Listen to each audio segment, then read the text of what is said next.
pagi anak-anak. Pagi Pak. Apa kabar pagi hari ini? Alhamdulillah. Menjelang siang ya. Karena kita dalam suasana menjalankan ibadah puasa dan menjaga protokol kesehatan. Baiklah, sebelum kita mulai pembelajaran pada hari ini, alangkah baiknya kita membaca doa terlebih dahulu kepada kosmanya dipimpin teman-temannya. Sebelum kita memulai pembelajaran hari ini, alangkah baiknya kita berdoa bersama. Doa dimulai.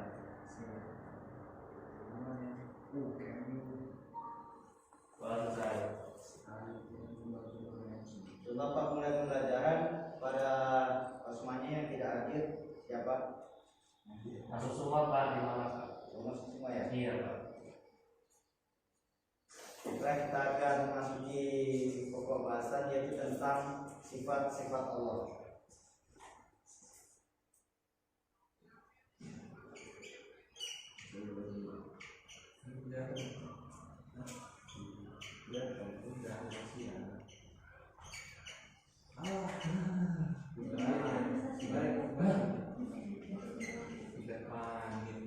Sebelum Bapak jelaskan lebih jauh kepada anak-anak, apakah ada yang tahu apa saja sifat-sifat Allah Subhanahu wa taala?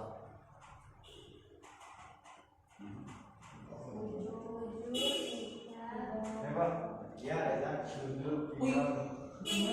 Ya, benar ya itu. Ya, itu benar. Itu salah satu sifat-sifat Allah yang termasuk sifat wajibnya. Jadi sifat-sifat Allah itu ada 3. Yang pertama ada sifat wajib, sifat mustahil, dan sifat jaiz Allah Subhanahu wa taala. Jadi sifat wajib adalah sifat yang sudah pasti ada pada kehendak Allah Subhanahu wa taala dan tidak mungkin tidak ada. Sedangkan sifat mustahil Allah Subhanahu wa taala adalah sifat yang kebalikan dari sifat wajib, adalah sifat yang tidak mungkin ada pada zat Allah Subhanahu wa taala. Sedangkan sifat jaiz Allah Subhanahu wa taala, sifat jaiz Allah Subhanahu wa taala adalah sifat yang bersifat kebebasan Allah Subhanahu wa taala. Berarti Allah bisa berkehendak, bisa juga Allah bisa mengatakan seperti itu. Jadi sifat wajib Allah Subhanahu wa taala itu ada beberapa pokok. Yang pertama yaitu sifat nasiah. Sifat nasiah artinya ialah sifat untuk menegaskan adanya Allah Subhanahu wa taala, di mana Allah Subhanahu wa taala menjadi tidak ada tanpa adanya sifat tersebut. Yang kedua yaitu sifat salbiyah. Sifat salbiyah yaitu sifat yang digunakan untuk meniadakan sesuatu yang tidak layak bagi Allah Subhanahu wa taala. Yang ketiga yaitu sifat ma'ani. Sifat ma'ani yaitu sifat yang pasti ada pada zat Allah Subhanahu wa taala. Sifat ma'ani ini adalah sifat yang juga dimiliki oleh makhluk. Akan tapi jika sifat Allah itu bersifat mutlak atau tidak terbatas, sedangkan manusia itu bersifat terbatas. Dalam hal contohnya Allah Subhanahu wa taala maha hidup, akan tetapi Allah Subhanahu wa taala kekal, tidak mati. Sedangkan makhluknya itu hidup juga, akan tetapi sebagaimana yang kita tahu, kita juga akan kembali kepada Allah Subhanahu wa taala dalam artian meninggal. Yang keempat yaitu sifat maknawiyah. Sifat maknawiyah yaitu sifat yang selalu tetap ada pada zat Allah dan tidak mungkin pada suatu ketika Allah tidak bersifat demikian. Yang kedua yaitu nama-nama sifat-sifat Allah Subhanahu wa taala. Baik pada anak-anak, semuanya kita baca bersama-sama 20 sifat wajib Allah Subhanahu wa taala.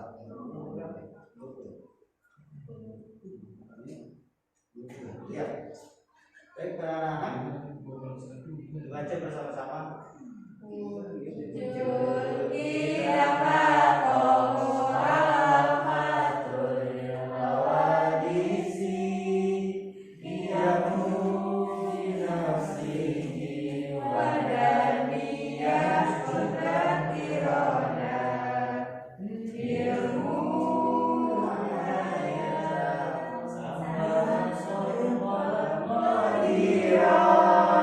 Mulia dan haliman kaya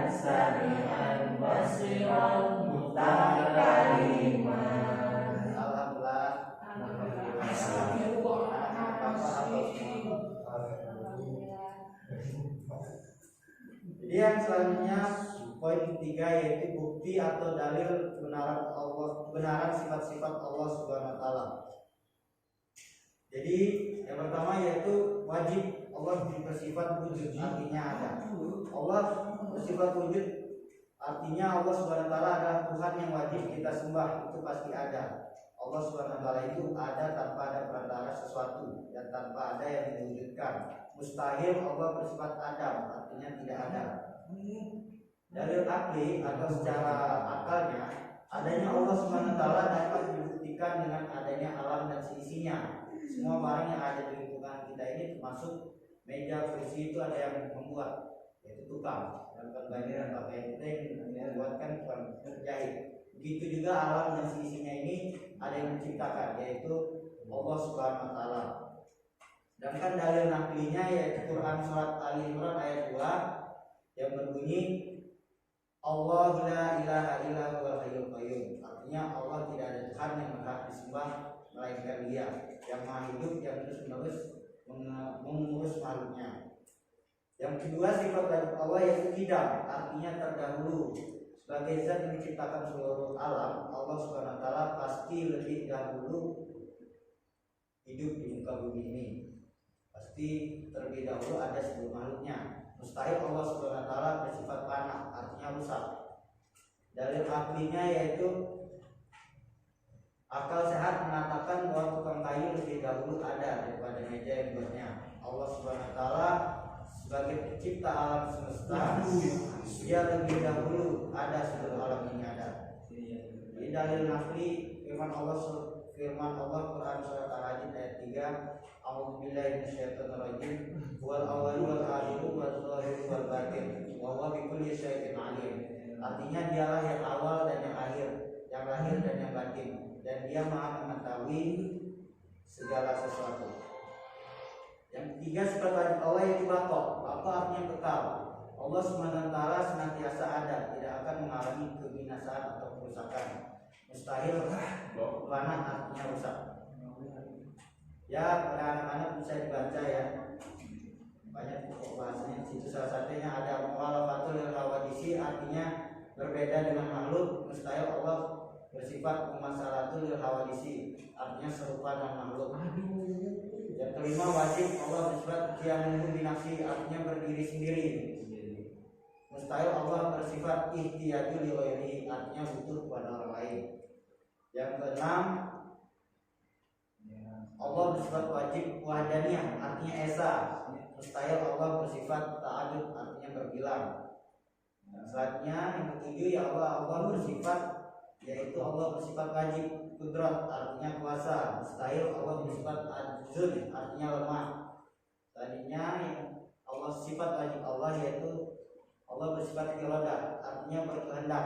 Mustahil Allah bersifat karohah, artinya terpaksa. Karohah artinya terpaksa. Yang sembilan yaitu Allah bersifat ilmu, artinya mengetahui. Mustahil Allah bersifat jahil atau bodoh. Yang ke-10 sifat Allah yaitu hayat, artinya hidup. Mustahil Allah bersifat mautun, artinya mati. Yang ke-11 sifat wajib Allah yaitu sama, artinya mendengar. Mustahil Allah bersifat sumun, artinya tuli. Yang ke-12 basar, artinya melihat. Mustahil Allah umyun, buta. 13 wajib Allah bersifat kalam, artinya berfirman. Mustahil Allah bersifat hukmun, artinya bisu. Qadiran artinya maha kuasa. Mustahil Allah bersifat ajizan, artinya lemah. Muridan artinya maha berkehendak. Mustahil Allah bersifat mukrohan, artinya yang terpaksa. Aliman artinya maha mengetahui. Mustahil Allah bersifat jahlilan, atau artinya bodoh. 17 wajib hayan, artinya maha hidup. Mustahil Allah bersifat maitan, artinya yang mati. Selanjutnya yaitu sami'an, artinya maha mendengar. Mustahil Allah bersifat asomu, tuli. Wajib Allah selanjutnya yaitu basiran, artinya yang maha melihat. Mustahil Allah bersifat a'ma, artinya yang buta. Jadi wajib Allah bersifat mutakaliman, artinya yang maha berfirman. Mustahil Allah bersifat aklan, artinya yang bisu. bisa dibaca di ininya anak-anak ya, di lembaran yang sudah Bapak bagi ya kepada anak-anak sekalian. Selanjutnya yaitu poin yang D, bukti kebenaran atau dalil sifat jaiz bagi Allah Subhanahu wa taala. Yang pertama itu adanya kebebasan untuk mencipta atau tidak mencipta. Di mana firman Allah dalam surat Al-Qasas kepada anak-anak, coba dibacakan Quran surat Al-Qasas ayat 68. Siapa yang membacakan? Ya mau ya, coba dibacakan yang poin gede, bukti kebenaran Quran surat Al-Qasas ayat 68. Bapak mau mendengar anak-anak ngaji. Ayat 68. Ya. Al-Qasas.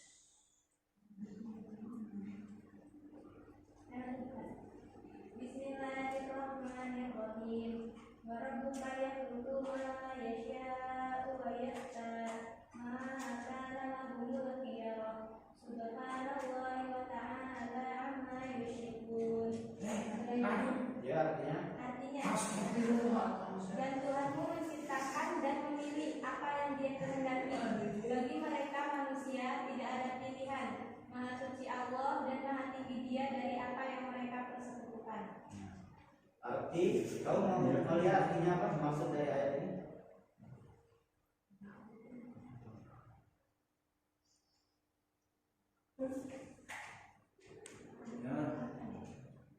Ya, jadi maksud dari ayat ini ialah menjelaskan bahwa apa yang hendak dicipta Allah Subhanahu wa taala tergantung pada kehendaknya semata.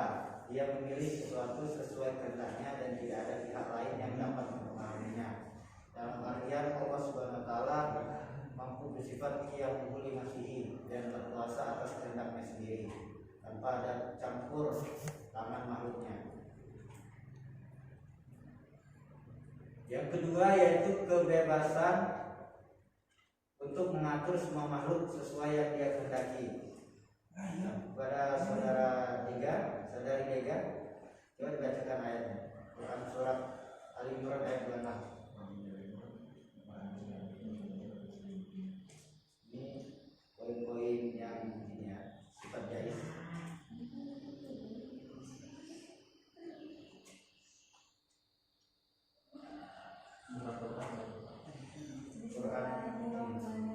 Yang D, poin D. Yang B, kebebasan untuk mengatur. Iya, bacakan ayat. Bismillahirrahmanirrahim. Qulillahumma malikal mulki tu'til mulka man tasya' wa tanzi'ul mulka mimman tasya' mimman tasya' wa tu'izzu man tasya' wa tudhillu man tasya' biyadikal khair innaka 'ala kulli syai'in qadir. Ya, artinya katakanlah Muhammad, wahai Tuhan pemilik kekuasaan, Engkau berikan kekuasaan kepada siapapun yang Engkau kehendaki, dan Engkau cabut kekuasaan dari siapapun yang Engkau kehendaki. Engkau memuliakan siapapun yang Engkau kehendaki, dan Engkau hinakan siapapun yang Engkau kehendaki.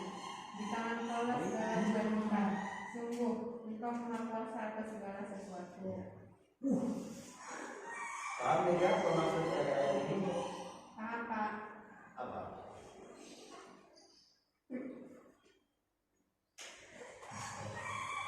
Tuhan itu memberi kekuasaan, Pak. Jadi maksud dari ayat ini adalah semua perjalanan hidup yang dialami manusia ada pada kekuasaan Allah Subhanahu wa taala. Naiknya seorang derajat dan tinggi dan turunnya derajat dari tinggi ke rendah adalah tidak terlepas dari kuasa dan kehendak Allah Subhanahu wa taala. Manusia hendaknya menyadari sedalam-dalamnya sehingga tidak sombong saat mendapatkan atau mengalami sesuatu yang lebih daripada yang lainnya, seperti ilmu, kebahagiaan, harta dan lain sebagainya. Karena itu semua adalah titipan dari Allah Subhanahu wa taala. Baik, Pak. Bagaimana suatu waktu kita tidak tahu kapan akan diambil lagi oleh Allah Subhanahu wa taala. Selanjutnya yaitu poin yang D, ciri-ciri orang yang beriman terhadap sifat-sifat Allah SWT, yaitu wajib, mustahil, jais, dan jais Allah SWT. Yang pertama, percaya dan yakin akan adanya Allah serta menjauhkan diri dari paham-paham yang anti Tuhan atau meniadakan Tuhan, dengan yang kita kenal yaitu ateis. Yang kedua yaitu mempercayai bahwa Allah Maha Pencipta alam dan segala isinya adalah Maha Azali, yaitu sudah ada sebelum adanya sesuatu apapun itu selain diri dia sendiri. Yang ketiga, meyakini bahwa segala sesuatu yang bernama makhluk pasti binasa, rusak, mati, dan musnah kecuali zat Allah Subhanahu wa taala yang Maha Kekal. Yang keempat, percaya bahwa Allah Subhanahu wa taala sebagai Maha Pencipta pasti berbeda dengan semua makhluk yang diciptakannya. Yang kelima, senantiasa hidup bergantung pada kekuasaan dan kehendak Allah Subhanahu wa taala. Yang keenam, tidak melakukan kemusyrikan atau menyekutukan Allah dengan Tuhan yang lain. Karena sebagaimana firman Allah mengampuni semua dosa kecuali dosa syirik atau menyekutukannya. Seperti itu anak-anak. Sampai sejauh ini yang Bapak sampaikan, apakah ada yang kurang jelas dan kurang paham? Bisa tanyakan ya? Cukup Pak. Ya, Reza. Pak, di dalam ada yang mengatakan kalau di dalam itu ada sifat Tuhan. Dalam apa? Dari manusia itu ada sifat Tuhan. Sifat Tuhan dalam artian dia mempelajari ilmu, mempelajari ilmu tasawuf atau Kenapa di dalam diri manusia ada sifat Tuhan? Apa gitu? Baiklah, saya menjawab.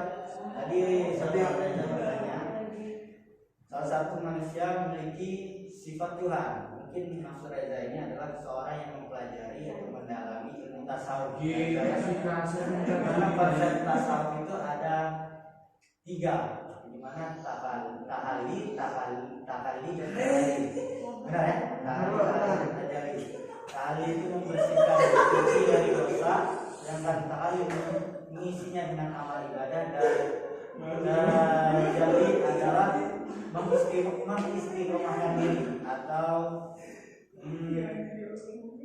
apa namanya, sudah merasa dekat sekali dengan Allah, bersikapnya apa itu gaib ya, ibaratnya sudah dekat sekali lah dengan Allah SWT. Seperti itu ya, paham ya? Paham Pak? Ya, kurang lebih seperti itu apa yang Bapak sampaikan pada pertemuan hari ini. Bapak berikan tugas kerjakan di LKS-nya seperti biasa, dikumpul pada minggu yang akan datang. Ya Pak. Semoga pelajaran pada hari ini bisa dipahami dan bisa diterapkan di kehidupan sehari-hari. Baiklah, sebelum kita menutup pelajaran pada hari ini, kita mengucapkan lafaz hamdalah dan kafaratul majlis. Alhamdulillah.